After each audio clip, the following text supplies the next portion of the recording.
আসসালামু আলাইকুম। আপনারা সবাই কেমন আছেন? আশা করছি ভালো আছেন। আজকে আমরা চলে এসেছি নতুন একটি রেসিপি নিয়ে। আমাদের আজকের রেসিপি হলো নুডলস আর আলু দিয়ে মজাদার একটি পিঠার রেসিপি। এই পিঠাটি বানানো অনেক সহজ কিন্তু খেতে অসম্ভব মজা। আপনারা চাইলে এটা ইফতারিতে রাখতে পারেন, আবার চাইলে বাচ্চাদের টিফিনেও দিতে পারেন। তো চলুন দেখে নিই কীভাবে এই পিঠাটি বানাতে হয়। এর জন্য প্রথমে একটা বোলে নুডলস সিদ্ধ দিয়ে দিচ্ছি। এখানে 2 প্যাকেট নুডলস সিদ্ধ দিয়েছি। নুডলসটা খুব ভালোভাবে ঢাকনা দিয়ে সিদ্ধ করে নিতে হবে। নুডলসটা যখন সিদ্ধ হয়ে যাবে তখন একটা ছাঁকনির সাহায্যে নুডলসটাকে ছেঁকে নিতে হবে পানিটা থেকে আলাদা করে।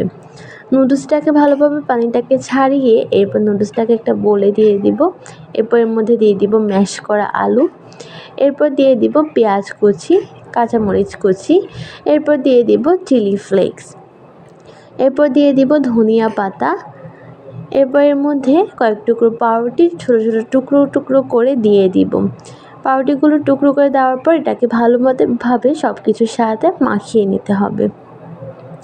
সব কিছুর সাথে সুন্দর করে মাখিয়ে নেওয়ার পর এর মধ্যে দিয়ে দিব স্বাদ মতো লবণ। এরপর এর মধ্যে দিয়ে দিব যে নুডলসের প্যাকেটগুলো রেখেছিলাম, ওই নুডলসের মশলাগুলোকে আমরা এর মধ্যে দিয়ে দিব। এখানে 2 প্যাকেট নুডলসের মশলাই দিয়ে দিয়েছি। এরপর এটাকে ভালোভাবে মেখে একটা ডো করে নিব। সব কিছু আস্তে আস্তে ভালোভাবে মিশিয়ে নিয়েছি। এরপর এর মধ্যে দিয়ে দিব কর্নফ্লাওয়ার। কর্নফ্লাওয়ারটা দিয়ে ডোটাকে একটু শক্ত করে তৈরি করতে হবে। আপনারা আপনাদের প্রয়োজন মতো কর্নফ্লাওয়ারটা দিয়ে দিবেন। কর্নফ্লাওয়ারটা দিয়ে আস্তে আস্তে মাখিয়ে এটাকে একটা শক্ত ডো বানিয়ে নিব। আপনার যদি প্রয়োজন না হয় তাহলে আপনারা স্কিপ করতে পারেন। এরপর একটা বাটিতে দিয়ে দিব 2 টেবিল চামচ ময়দা। এরপর দিয়ে দিব একটা ডিম ভেঙে দিয়ে দিব। এরপর এর মধ্যে অল্প অল্প পানি অ্যাড করে যে বাইরে কোটিং করার জন্য এটাকে রেডি করে নিব। এবার যে ডোটা ছিল রেডি করে রেখেছিলাম আগে থেকে, ওই ডোটা নিয়ে এটা থেকে অর্ধেক অংশ নিয়ে এটাকে সুন্দরভাবে চিকন করে এরকম ভিডিওতে দেখানো প্রসেস অনুযায়ী কেটে নিব।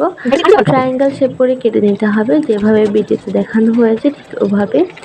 এরপর প্রত্যেকটা অংশ প্রথমে আটার ডোটার মধ্যে চুবিয়ে এরপর কোটিং করে নিতে হবে ব্রেড ক্রাম দিয়ে। এরপর এগুলোকে তেলের মধ্যে দিয়ে দিতে হবে। এক এক করে সবগুলোকে তেলের মধ্যে দিয়ে আস্তে আস্তে করে সবগুলোকে অল্প আঁচে ভেজে নিব। অল্প আঁচে আস্তে আস্তে নেড়ে ছেড়ে ভেজে নিব। যখন এগুলো কালার হয়ে আসবে তখন এগুলোকে চুলা থেকে তুলে নিব। সবগুলো পিঠা চুলা থেকে তুলে নিয়েছি। আমাদের নুডলসের পিঠা একদম রেডি। এটা বানানো অনেক সহজ হলেও খেতে কিন্তু অনেক মজা। আপনারা বাসায় ট্রাই করে দেখবেন। আশা করছি আমাদের আজকের এই ভিডিওটি আপনার কাছে ভালো লেগেছে। আমাদের পাশেই থাকবেন। আল্লাহ হাফেজ।